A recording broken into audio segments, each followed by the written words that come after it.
קל. Yeah. Yeah, we are not going to pump water, but I'm going to pump some. We're gonna show light. Yeah, I'm going to pump some answer from you. Where is my presentation, guys? Ah, here it goes. Thanks. Ladies and gentlemen, welcome to Rosh, a place where innovation thrives and the future takes shape. And because we have some guests from BMW, so this is for you. Guten Abend. Und herzlich willkommen unsere liebe BMW-Gäste. Wir haben die Ehre, euch als Experten der Innovation bei uns zu haben.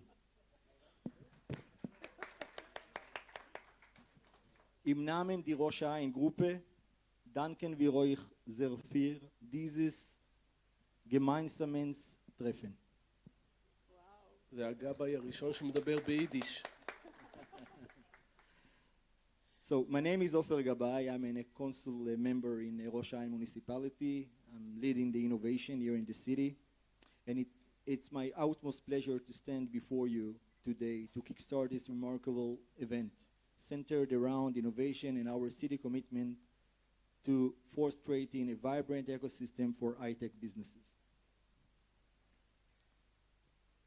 In this rapidly evolving world where technological advancements shape our lives and drive economic growth, it is imperative to city to adopt, embrace change, and harness the power of innovation.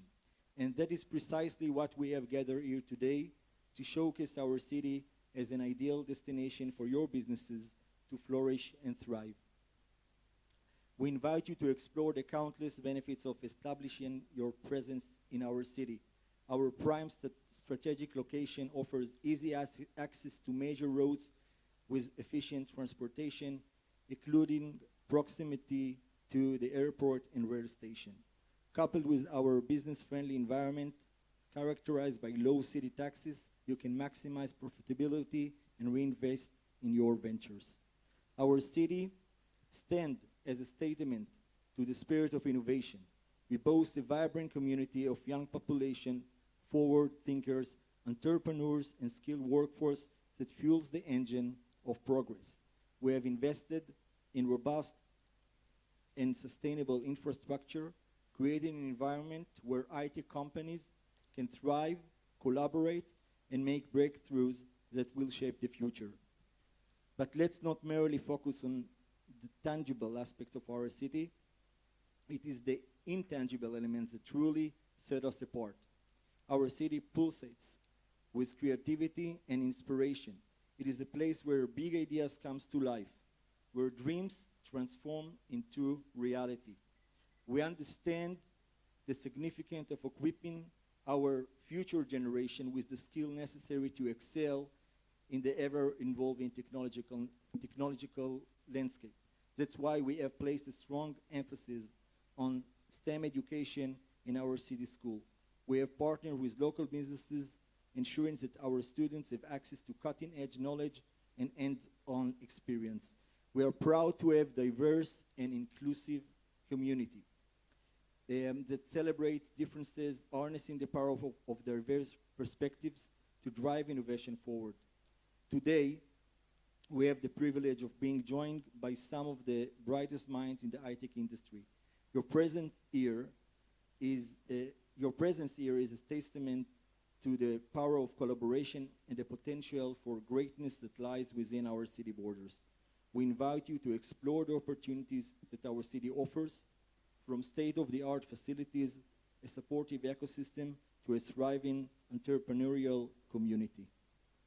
Throughout this panel, you will have the chance to hear from industry leaders and witness the success story of those who have already chosen our city as their own. We have carefully curated this event to provide you with comprehensive understanding of what set us apart and how we can support your business effort. We believe in transformative power of innovation, and we want to work hand in hand with you to push the boundaries of what is possible. By joining forces, we can create a dynamic synergies that propel our city, your business, and the entire industry to new heights. Thank you once again for gracing us with your presence today. Together, let us embark on a path of innovation, collaboration, and progress that will shape not only our city, but the world at large. Thank you. Let's start with you, Tali. Oh, So, you're after a week, EcoMotion week, and the first question for you is going to be, how can Innoviz products contribute to the development and advancement of smart cities?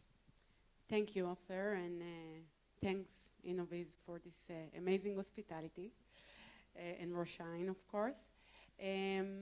So actually, let's start with what smart city is. I assume that Professor Haayin will be able to tell us more about what smart city is, but I will try to do my best. It's a city with connected devices and so on, that basically have the right infrastructure, etc. Now, and doing the city planning in accordance and so on. Now, the next trivial question can be what Innoviz got to do with smart city, because Innoviz actually is working with the automotive industry and enabling autonomous driving and so on. So why smart city? So in order to enable autonomous driving, Innoviz created the best LiDAR in the industry. You know what LiDAR is, right? Everyone here? Yes. We can see it over there. Yes, so LiDAR stands for light detection and ranging. And you see it's over there, the device itself, and this is the point cloud outcome of the LiDAR. And it's actually being utilized in few smart city scenarios. So Innoviz created, as I said, the best LiDAR in the industry and directed it mainly to autonomous driving. And other industries can benefit from the fact that we have the best product, automotive grade, etc., and the scale of the automotive customers. And with that, we are leveraging these capabilities to other industries. And one of the main interests that we are getting is actually from smart cities implementation. And in smart cities, the LiDAR can serve, I guess you can see, it can serve a lot of use cases. The main advantages that LiDAR has versus other sensors. So LiDAR is actually a 3D sensor. And the main advantages that it has versus other technologies, it's first very robust. It can work in any weather and any lighting conditions, in light, obviously in dark. And third, and the second thing, that it meets all the GDPR requirements, all the privacy-related requirements. So it actually can, giving, as Omer demonstrating here, very precise information without giving any details that you can recognize the person. And with that, a lot of cities actually adopt this technology and install it in many cities for few use cases to monitor the pedestrian that are crossing intersection, to analyze the movement of the people and so on. Monitoring the car, the movement, avoid hazards. I will say about it, Yossi, in a second. Actually support security use cases, urban planning, and all of that can be supported with LiDAR. Thank you. And our company sits here in this area. It's Ceragon Technologies, and we have the privilege to host Gil Kedar, who is the research head in Ceragon. So my question for you is going to be, how do you define innovation in the context of a city? And if you have some example of innovation, innovate urban initiatives that have impressed you. Thank you, Ofer and Rosh, and of course Ceragon is really far from here. The next building over there. And you see the stickers that you Yeah, prepared for us with the welcome. sticker. Yeah. And we got hearts and some stuff like that. Yeah. So I was in Las Vegas about a month ago on a conference on utilities and private networks, smart cities. And the nice thing was that I saw a lot of use cases. The city actually explained what they need. not the innovation companies, not the technology. It's like the previous presentation. We need to understand the use case, not push the technology, but push the solution. So for some examples, it was very nice to see like LIDAR trials in the US for street monitoring, and fire departments that explain how they handle fire events. They need drones, and they explain how many different kinds of videos and cameras they need, and how they need access and mobiles in the area that has no base station because of the fire. So smart cities can earn a lot from technology. We can get a lot from different solutions like light traffic management, all various aspects of solutions. We just need to understand what is the use case, how we can define a basic building block, not try to move to a full city, a perfect solution, but try to understand the simple basic building block and continue from there. Thank you very much, Gil. Professor Eyal Yaniv is heading the Smart City Center in Bar-Ilan University. And my question to you, as the founder of this center, what motivated you to establish this initiative, and what specific goals and objective does the center aim to achieve in the context of Smart City? Well, the Smart City Center of Bar-Ilan is based on the concept of the triple helix. The triple helix of innovation is the combination of three main stakeholders, three main groups of stakeholders. It's academy, government, and the industry. And the mission of universities is to create new knowledge and distribute it. And this is what we do in universities. But in this specific case, when we adapt the knowledge, the concept of triple helix, we do it together with local government and the industry. Today we have 45 research fellows in the center, coming from all disciplines. They're coming from engineering, data science, geography, psychology, education, management, law, chemistry, physics, etc., etc. We have 33 member cities in our center, Israeli cities, and another 9 from abroad, from Europe and China.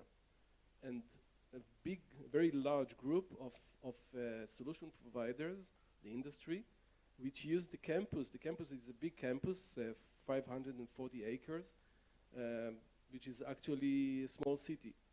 And that's a microcosmos of cities. So the industry use the campus as a living lab and install their solutions, all kinds of solutions, lighting and watering and mobility, and very soon Innoviz will install their solutions. And together we create this new knowledge, because the triple helix is the understanding that real innovation must be done by combining all these three groups. And I'm very happy with the introduction of Gil, that innovation is the answer, is the solution for real needs. It doesn't stand by itself. Maybe in the first phase of smart cities, which led by technology companies, then technology company came and said, okay, we have sensors. They came to the mayor and said, if you buy 1,000 sensors, you are a smart city. Today we understand this is not the way to really develop the city. We should consider what are the needs of the city and then find solutions. Just a short story. We host a lot of cities coming to us for strategic discussion about smart cities. In one case, a city came with the mayor and the entire city council with executives. It wasn't Rosh Haayin.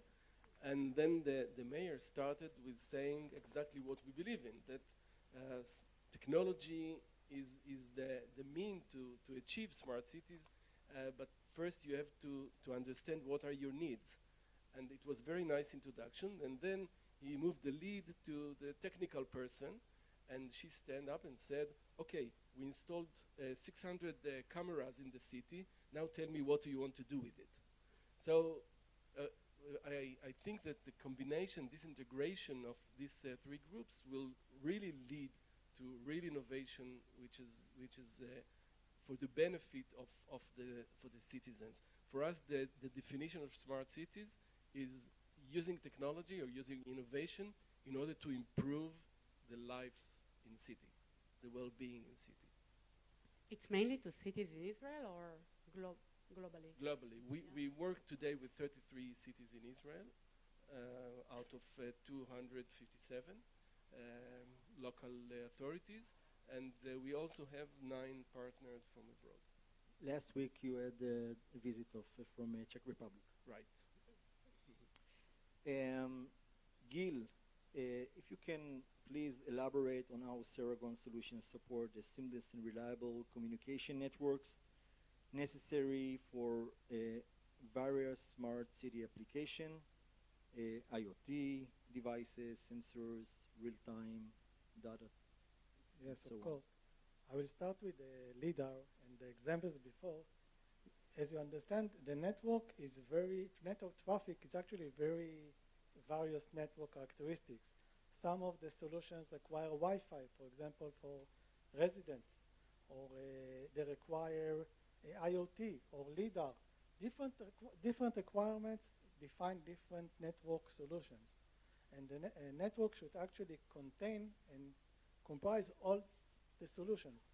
All the network traffic should be able to pass through the transport layer to the network itself, because you have a LIDAR, so you have the image, but now you need to pass it, send it to the core server to analyze it and do something, because as you said, it's not just camera or LIDAR.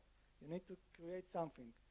So that's the concept. Now, Ceragon is specialized in transport networks, in wireless networks. We build and manufacture point-to-point links, high capacity, very reliable point-to-point links, as in the Army, 5 nines, 6 nines, all the nines numbers.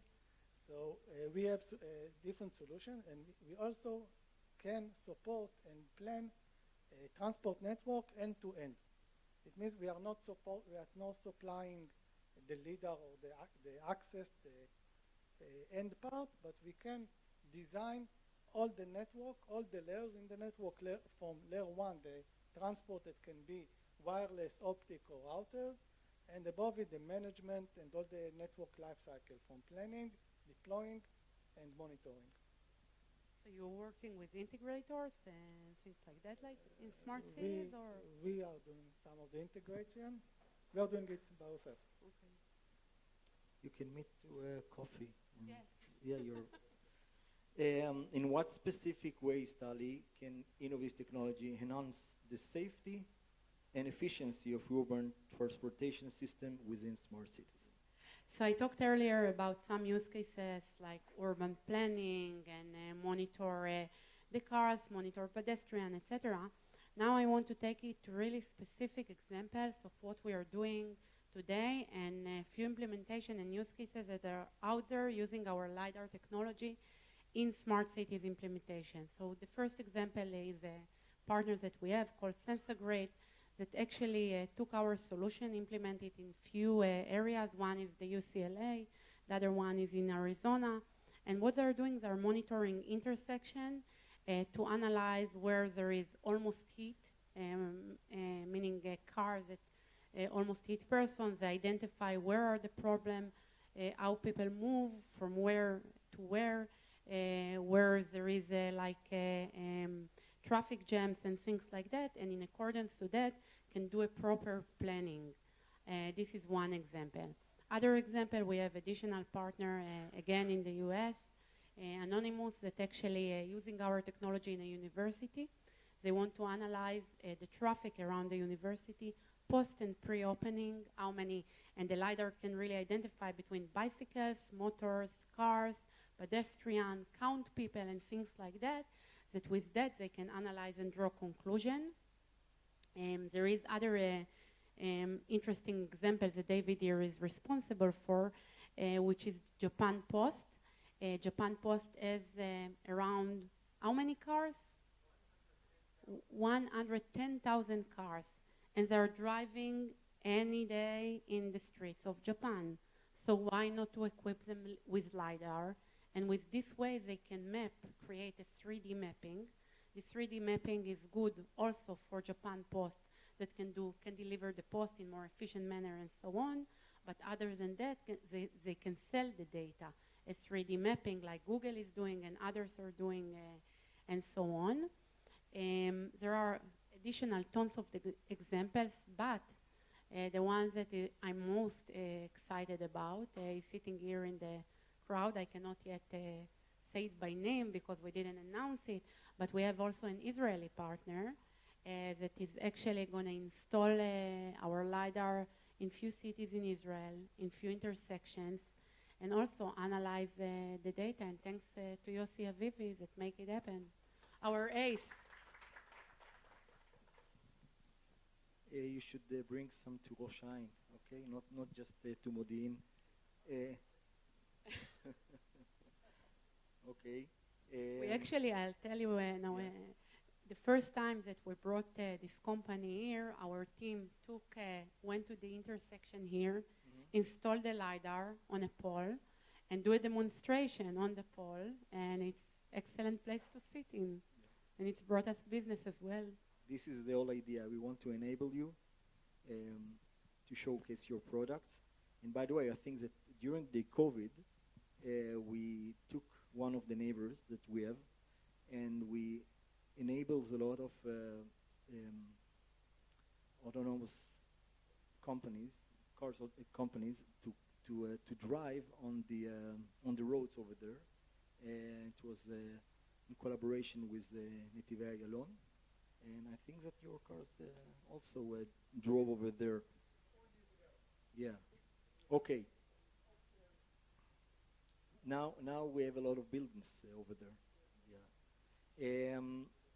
Eyal, we talked about the collaboration with local businesses, government entities, community organization, but how does the center actively involve citizens and community stakeholders in the development and implementation of Smart City Initiative, ensuring their needs and perspectives are considered in shaping the future of the city? Well, I mentioned our definition for smart cities, which is actually making citizens happier or feeling better, and this is the main purpose of smart city domain. So the way to do it is to transfer from triple helix, which is academy, government, and industry, to quadruple helix, and the fourth group is the citizens. And involvement, engagement of citizens in these projects is a very promising thing, because at the end, the beneficiaries of all these activities are the citizens. So the way to do it is to involve them in the process. Many cities, when you ask them, do you make the citizen participating in your activities? Many of them say, yes, we inform them about our activities. So informing is a very, very low level of engaging citizens. It is important to inform, but it is not enough. It doesn't really create engagement in the activity of the city. So there are few levels, and there is a scale of engagement activities. We recognize it as the bottom level is by consulting. You can consult the citizens, asking them by polls, by focus group, etc., and they feel engaged. And you can use their brains in order to make better decisions. But still, in this method, you ask the citizens, and then you make your own decision. The next level is what we sometimes call co-creation. We create the new services or the new locations with collaboration of the citizens. It can be done also in few ways. For example, one very popular way today is participatory budgeting. A portion of the city budget is allocated by the citizens. For example, in Paris, 100 million euros are allocated by citizens. 1/10 of it, 10 million, is done by teenagers. So the citizens are really engaged in real decisions that reflect that related to them. Another way is urban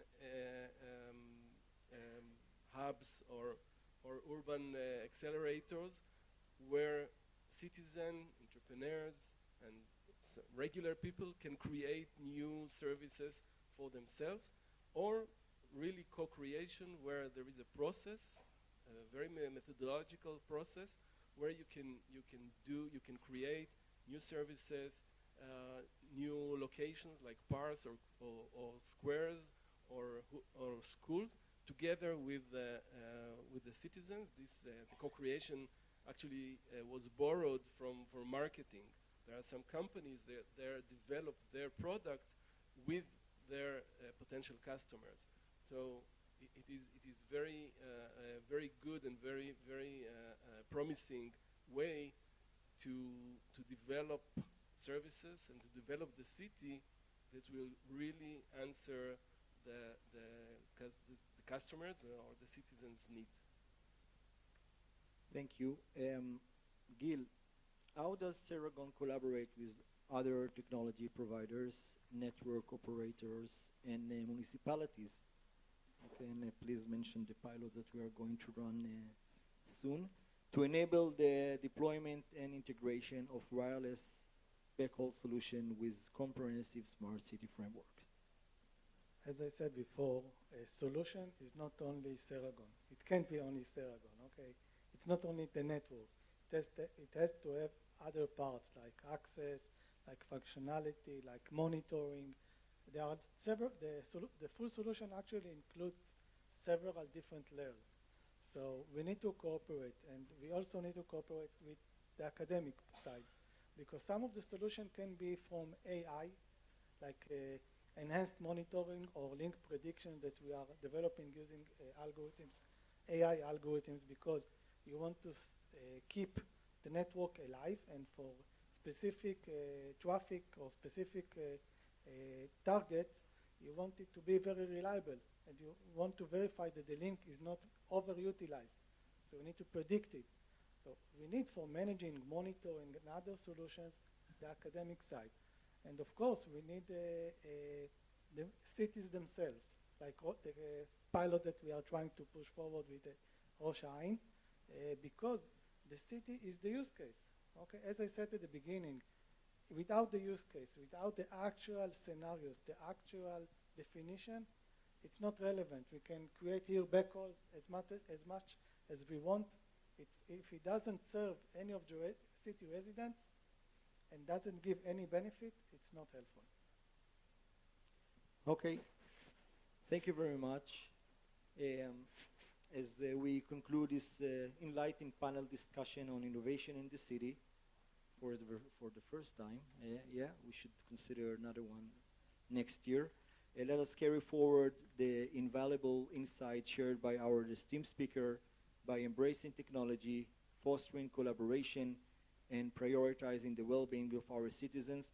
We can create a city that not only thrives in innovation, but also enrich the lives of each and every member of our community. Together, let us pave the way for a smarter, more sustainable, and inclusive future for our beloved city. I want to extend my sincere thanks to Innoviz for hosting this event. A special appreciation goes to Efrat and her team. I don't want to miss any name. So many. Yeah, and to our dedicated City Hall team, and to Ariela and to Abigail especially, for their hard work and support in bringing this gathering to life. Thank you very much, and Chag Shavuot Sameach.